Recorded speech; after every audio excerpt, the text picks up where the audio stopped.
عليكم ورحمة الله وبركاته. وإن سلام أصحابتي دقالي كسو هذا channel كيني وفوسية سيكريت ريسيبيز channel.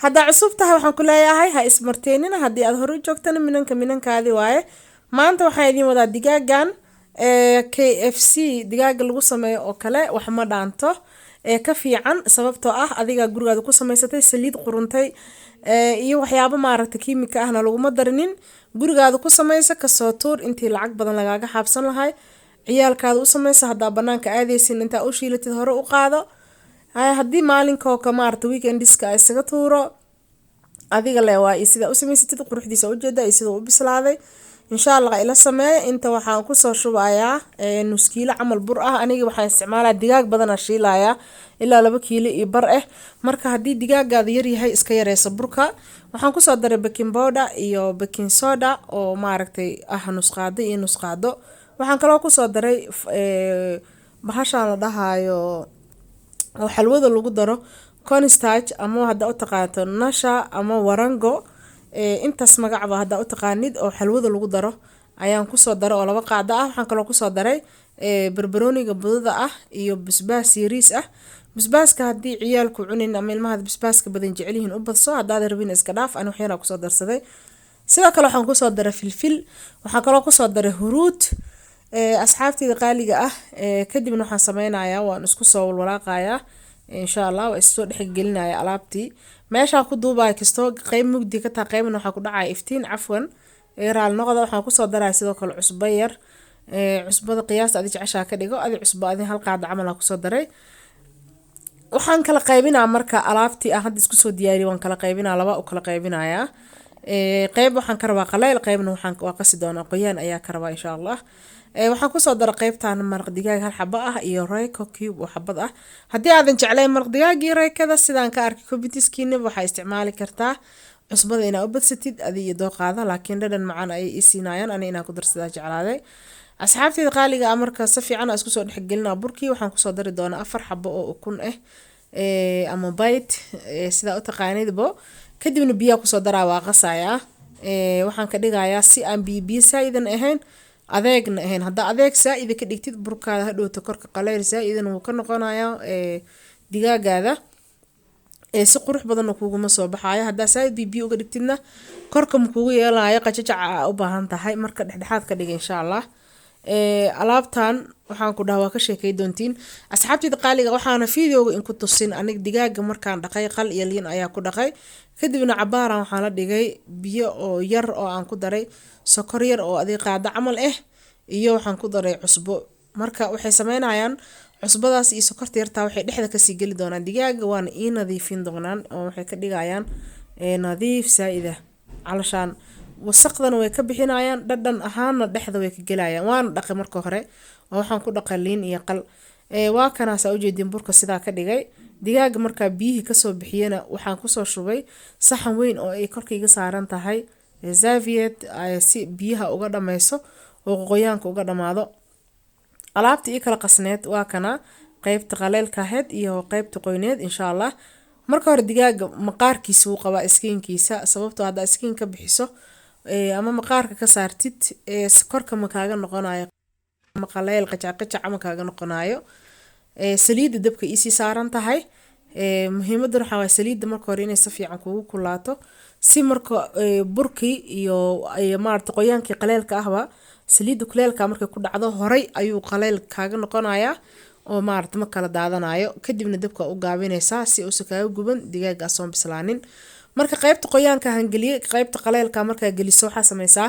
gacnahaada kula riix si burka korka uga qabsado kadibna marka kor u qaadaysid jak si burka badan kaaga daato ma fahanteen asxaabtayda qaaliga waa ku maasantiin daawashadiina waxaan ka codsanayaa haddaad ku cusubtaa channelka inaad subscribe saartid oo meesha gaduudka ay iga madoobaysid waxna kaama dhibaysa anigana wax weyn bay ii tahay dhammaantiin oo isku duuban waxaan ka codsanaynaa video like saartaan waxba kaama dhibaysa inaad videoga like saartid anigana wax weyn ay ii gashaa comments qurux badan ka tag adigoo fikirkaada ku dhiibanaya waxyaabaha jecesha inaan idinla soo wadaago iyo sidaa u aragtay videoyaasha aan idiin soo geliyo dhammaantiina waxaan ka codsanaynaa familigaada iyo friendskaada la wadaagtay videoga si dad badan ay uga faa'iideystaan asxaabtayda qaaliga waa arkaysiin hadda adii 4 lug camal iyo garabka aan soo boobsiiyay inta kale dhan haddaan idin dhaho waa intusaa waqti badan inka qaadanaysaa.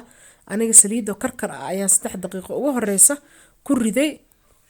markii aan dareemo inay ukuntii burkii iyo wixii dhan ay ku dhageen digaaga ayaan waxaan u gaabinaa dabka, waxaan uga dhigaa dab dhexdhexaad ah oo medium size ah si ay digaaga igu bislaado. muddo 15 daqiiqo ah ayuu ku bislaanayaa hadda degin. marka ugu horeysa saliidda kululay kadibna saliidda waxaa uga dhigtaa dab dhexdhexaada si ay kaaga gubanin oo kalar aad u qurux badan kuugu soo baxdo iyadoo kuu bisil insha Allah. 15 daqiiqo waa ay ku filan tahay inay kugu bislaato. dadka qaar 12 ama 10 daqiiqo ayay uga dejiyaan, laakiin aniga waxaan jeclahay inay saayid qashajac u noqoto dhexdana biseel la hubo oo ii noqdo. waa kana insha Allah saliid dhexdhexaad ayuu hadda kugu karayaa. markaad 2 daqiiqo 3 daqiiqo joogtid bagadi si aad hubsatid in dhinac kasta kugu bislaaday oo dabku ku gaaray insha Allah. asxaabtayda qaaliga ah waa arkaysiin qaybtaana ayaa intusay, qaybaha kale idinma tusi karinin sababtoo ah waqti badan ayay igu qaadanaysay in aan intuso daqiiqadaha 8 daqiiqo ka badan waana ku caajisaysiin. anigana waxaa waaye markaan hore ka shiilaba waxaa waaye horaa laga sii qaadanayay waxaa lagu cunaayay waa lagu cashaynayay.